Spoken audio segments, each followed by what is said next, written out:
জেলায় জেলায় বৃষ্টিতে কি পরিস্থিতি সেই দিকে তো নজর আমরা রাখবই, তবে শুরুতে একজনের কথা আজকে আপনাদেরকে বলতেই হচ্ছে। তিনি দেশের রাষ্ট্রপতি দ্রৌপদী মুর্মুকে অপমান করেছিলেন, আর আজ মহিলা বন আধিকারিককে ভরা রাস্তায় দাঁড়িয়ে রীতিমতো হুমকি দিলেন। একদম ঠিক ধরেছেন, কারামন্ত্রী অখিল গিরির কথা বলছে। তাজপুরে বেআইনি দখল উচ্ছেদে গিয়েছিলেন বন দপ্তরের মহিলা আধিকারিক, সেখানেই রাজ্যের মন্ত্রীর হুমকির মুখে পড়তে হয় তাকে। আর শুধুমাত্র হুমকি নয়, ডান্ডা দিয়ে পেটানোর নিদান দিয়েছেন কারামন্ত্রী। উনি কারো কথা শুনতে চান না, আপনি এত বড় ক্ষমতা রেখে মনে হচ্ছে যে রাষ্ট্রপতি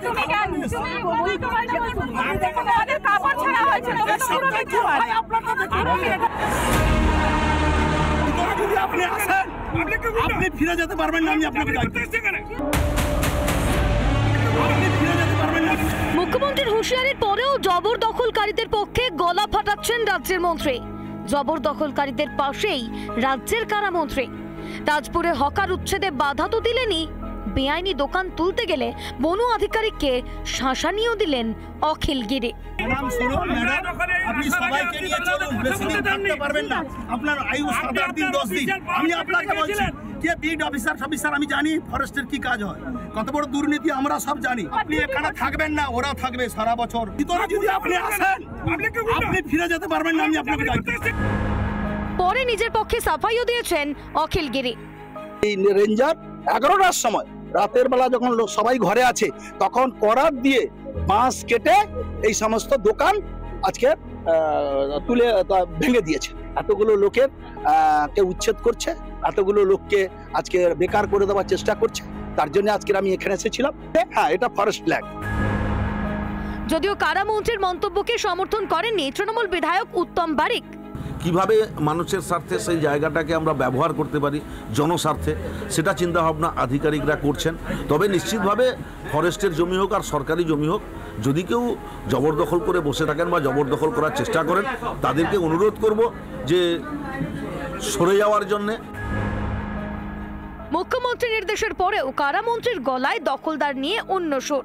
নেত্রীর নির্দেশও মানছেন না মন্ত্রী। Bishnubrata পণ্ডার report, Republic Bangla.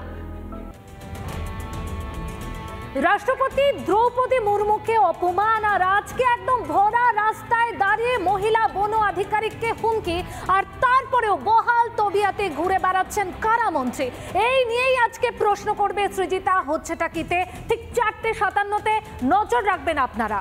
আর অন্যদিকে হকের দাবিতে আন্দোলন করতে গিয়ে রাজ্যের শাসক দলের স্থানীয় নেতাদের রোষের মুখে সাফাই কর্মীরা। কাজ থেকে আন্দোলনের নেতৃত্বদের বসিয়ে দেওয়ার অভিযোগ দুর্গাপুর নগর নিগমের বিরুদ্ধে। মুচলেকা দিয়েই নাকি ফিরতে হবে কাজে। প্রতিবাদে বিক্ষোভে সামিল কাজ হারানো সাফাই কর্মীরা। দেখুন।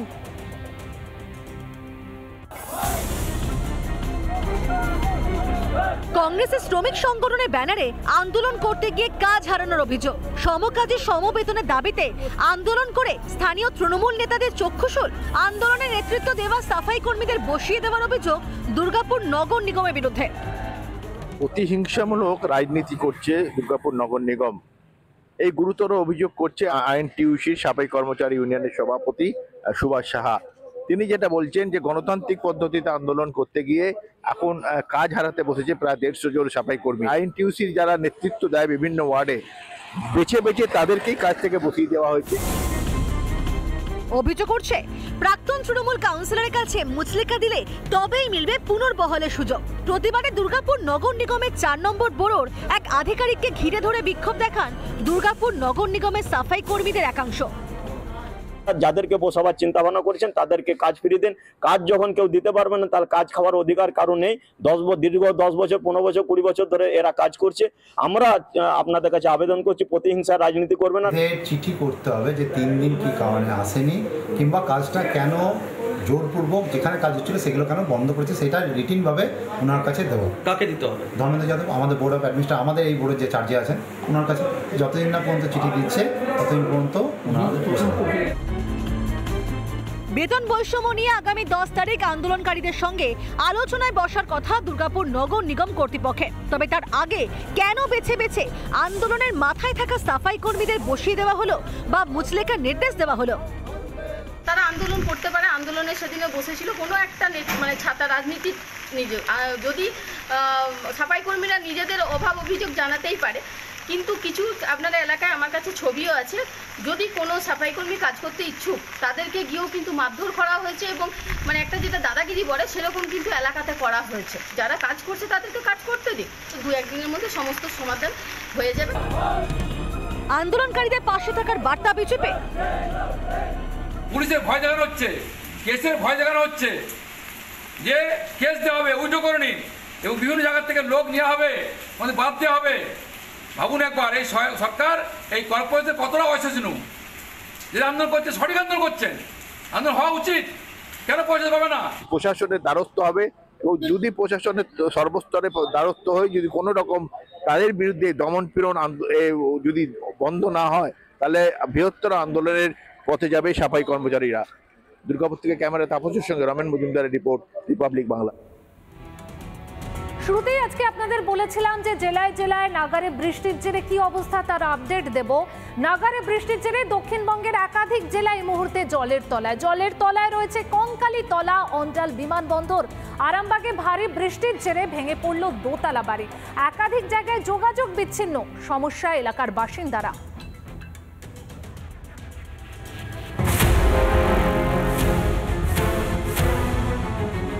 একটানা বৃষ্টিতে বিপর্যস্ত দক্ষিণবঙ্গের একাধিক জেলা। বীরভূম, আসানসোল, দুর্গাপুরের বহু এলাকা জলমগ্ন।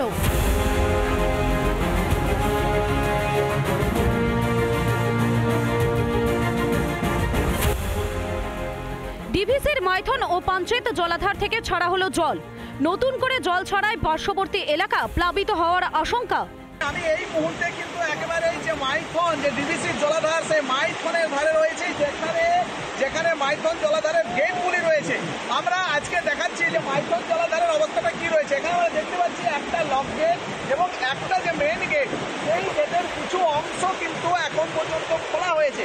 তবে কত পরিমাণ এখনই জাস্ট ফার্স্ট আমরা দেখাচ্ছি একেবারে তোমাকে, যে এখনো পর্যন্ত আমরা জানতে পারিনি কতটা জল ঠিক ছাড়া হয়েছে। কর্তৃপক্ষ এখনো কিছু জানায়নি অফিসিয়াল, কিন্তু তোমাকে আমি দেখাচ্ছি যে দেখো গতকাল থেকে আসানসোলের বিভিন্ন যে এলাকা প্লাবিত হয়েছিল, গারুই নদীর জল উপচে পড়েছিল, বহু মানুষের জল ঢুকে গেছে বাড়িতে এবং উদ্ধার কাজ, একজনের মৃত্যু ঘটেছে। জলের তলায় বীরভূমের কঙ্কালীতলা সতীপীঠ, 1 হাঁটু জল পার করে যেতে হচ্ছে মন্দির চত্বরে। শুধু কঙ্কালীতলাই নয়, তারাপীঠ মন্দিরও জলমগ্ন। কঙ্কালীতলা কিন্তু অন্যতম সতীপীঠ। আমার জল দেখতে পাচ্ছ প্রায় কোমর ছুঁই। এই অবস্থায় দেখো উনি আসছেন হেঁটে হেঁটে, ওই দূরে মন্দির এবং সেখানে মন্দির পর্যন্ত কিন্তু যেতে পারছেন না যারা ভক্ত, যারা দূর দূরান্ত থেকে এদিকে আসছেন। এবং তুমি দেখো উনি এলেন এইমাত্র। দাদা, আপনার সাথে একটু কথা বলবো। বলছি, আপনি তো একদম মন্দির চত্বর থেকে এলেন, কতটা জল রয়েছে সেখানে? 1 বুক আছে। 1 বুক। জল কি কমছে? হ্যাঁ, কমছে। টানা বৃষ্টিতে বিপর্যস্ত অন্ডাল বিমানবন্দর, বিমানবন্দরের ভেতরে ঢুকে গিয়েছে জল। এখনো পর্যন্ত কোনো যাত্রীর দেখা নেই। গতকাল থেকে অন্ডাল বিমানবন্দর জলের তলায় ছিল। দেখো টিকিট কাউন্টারগুলো, সমস্ত টিকিট কাউন্টারই বন্ধ হয়ে আছে এবং কৈলাস মণ্ডল যিনি আধিকারিক এই বিমানবন্দরে, তিনি যেটা জানালেন যে তারা আপ্রাণ চেষ্টা করছেন পরিষেবা চালু করার, কিন্তু আজকে আর পরিষেবা চালু হওয়ার কোনো সম্ভাবনা নেই।